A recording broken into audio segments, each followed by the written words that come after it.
Hello everyone, welcome back to my another mini vlog. আজি morning মই 7টাতে উঠি গলো কাৰণ আজি মই অল প্লেগ্ৰাউণ্ডত ক্ৰিকেট খেলিবলৈ যাম। আসলতে ক্ৰিকেট খেলাৰ প্লেনটো যোৱা ৰাতিহে হ'ল। আইডিয়া জুনিয়ৰ এজনীয়ে মোক কল কৰিছে যে বা সানডে মৰ্নিং আমি ক্ৰিকেট খেলিবলৈ যাম। দুইটা জুনিয়ৰৰ লগতে আমাৰ লগত খেলি ল ষ্টুডেণ্ট কেইজনীমান তাৰে এজনী মোৰ হোষ্টেল জুনিয়ৰ আছিল আইডিয়াত। তাই আকৌ বহুত ভাল ক্ৰিকেট খেলে দেই। এয়া ছোৱালীজনী হৈছে আমাৰ বিন্দু। ৰ'ব আপোনালোকে নেভাবিব যে ল ভাৰ্চেছ ডুৱেট হৈ আছে ইয়াত। আমি মিলি জুলিয়ে খেলি আছো, মানে ইয়াত ডিপাৰ্টমেণ্ট বুলি একো কথা নাই। এনেকা সিক্স লাগে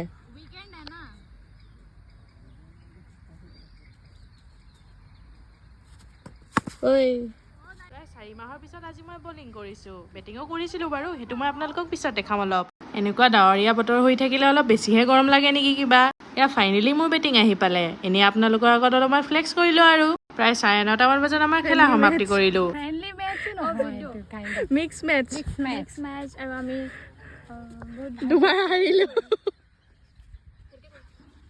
নাই মিক্স আৰু ডুৱেট আৰু চিৰিয়াছ মিক্স। এইফালে কিছুমান ফাল্টু মানুহ বহি আছে। বহুত দিনৰ মূৰত ক্ৰিকেট খেলি মোৰ বহুত বেছি ভাল লাগিল। আজিলৈ ইমানেই, বাই বাই।